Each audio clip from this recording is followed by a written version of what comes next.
L'ancien candidat de l'amour est dans le pré à songer au pire. Lors de leur interview pour Pure People, Julien et Floriane ont révélé pour quelles raisons l'ancien agriculteur a pensé mettre fin à ses jours. La vie n'a pas toujours été rose pour Julien. Le candidat emblématique de l'amour est dans le pré 2008 a déjà songé au suicide. De tristes confidences que Floriane et lui ont faites lors de leur interview exclusive pour Pure People. Vous nous avez fait savoir que Julien avait connu des moments sombres.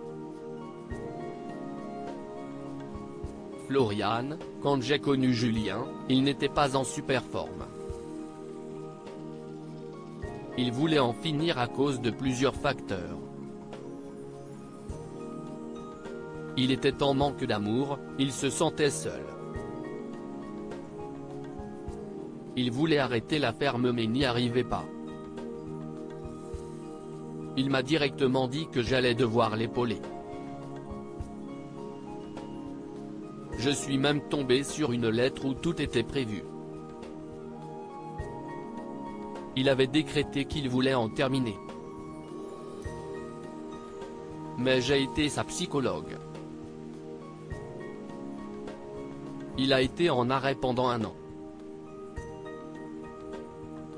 Ça a été compliqué car il a vendu ses parts sociales, sauf que ça ne remboursait pas les emprunts bancaires. Et forcément qui dit entrée d'argent, dit impôt. Julien a donc dû cumuler 3 travails de 8e à son travail, enlèvement de volailles la nuit et chez un agriculteur le week-end. Et moi j'ai repris également directement après ma 4e enfant qui avait pourtant énormément de rendez-vous médicaux. En plus, il était sous antidépresseur, mais je lui ai fait arrêter ça tout de suite parce que je trouvais que ça l'enfonçait plus qu'autre chose. Et avec mes rigolades et ma folie, j'étais sa petite bouffée d'oxygène. Certains ne le savent toujours pas, mais en effet Julien vous n'êtes plus agriculteur. Pour quelle raison avoir opéré un changement de vie, Julien? Il y avait plusieurs facteurs qui m'ont donné envie d'arrêter. On avait eu une crise du lait. Le lait était presque donné à la laiterie. Et j'étais en société avec mes frères et ce n'était pas facile de faire la différence entre la vie de famille avec eux, avec qui je m'entendais très bien, et le travail. Tout le monde pensait qu'on allait bien s'entendre, mais on n'avait pas forcément le même objectif. C'était quand même dur de quitter ce cocon, avec des frères que tu apprécies. Je me demandais comment les quitter sans les blesser et sans les mettre en difficulté. À un moment, quand on croise une corde et qu'on la regarde avec un sourire, ce n'est pas bon. Je me disais, si je me suicide, au niveau des assurances de banque, ça va les foutre encore plus dans la merde. Parce que les assurances ne couvrent rien en cas de suicide ou de maladie.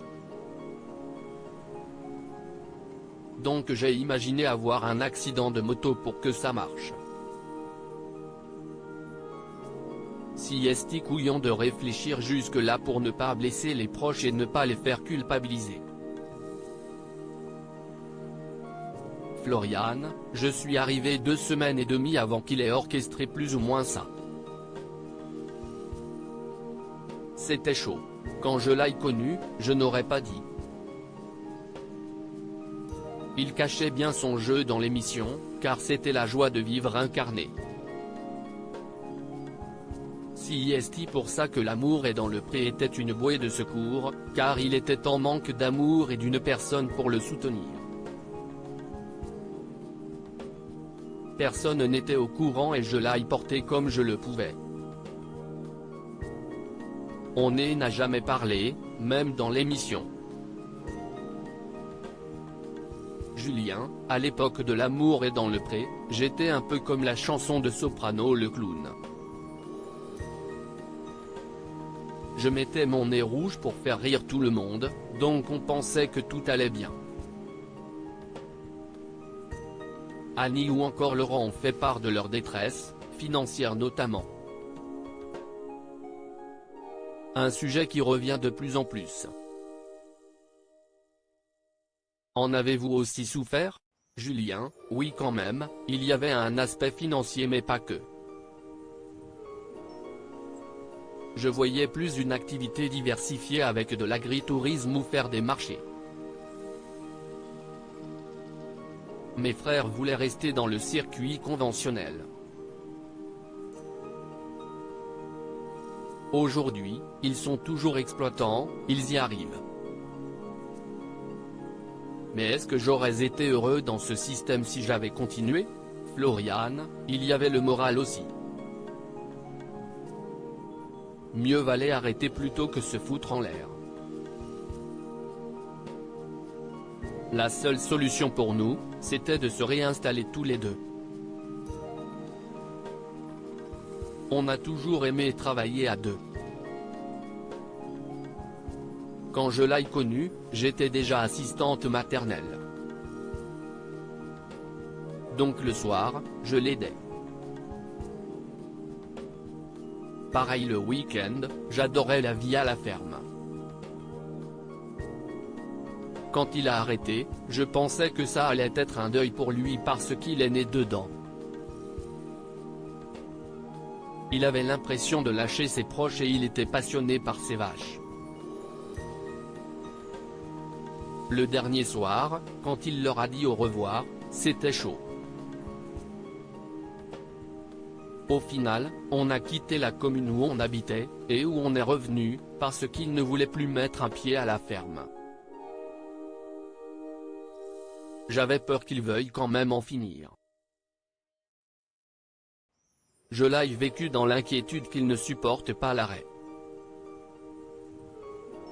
Après financièrement, on n'a jamais été des gens qui aiment l'argent. On vivait avec très peu. On vivait avec 300 € en début de mois, une fois tous nos remboursements faits. Il y avait beaucoup d'emprunts. C'était dur mais on s'en contentait. La CIST vrai que CIST de plus en plus dur avec tout ce qui augmente. Que faites-vous comme métier aujourd'hui Julien? Julien, je travaille dans une entreprise qui s'occupe de matériaux de décoration paysager notamment. Ils importent toutes les dalles, les pierres, qui viennent du monde entier. Je m'occupe de gérer ça, de voir avec les fournisseurs les produits qui pourraient marcher et qu'on pourrait mettre en avant. Ensuite on ravitaille des magasins, des paysagistes ou des particuliers. Je m'y sens très bien. On est en plein air déjà donc CIST bien. Et moi qui aime bricoler. CIST d'ailleurs comme ça qu'ils m'ont recruté. J'y allais souvent pour me ravitailler et un poste s'est libéré. Propos exclusifs ne pouvant être repris sans la mention de Pour et Péole. Comme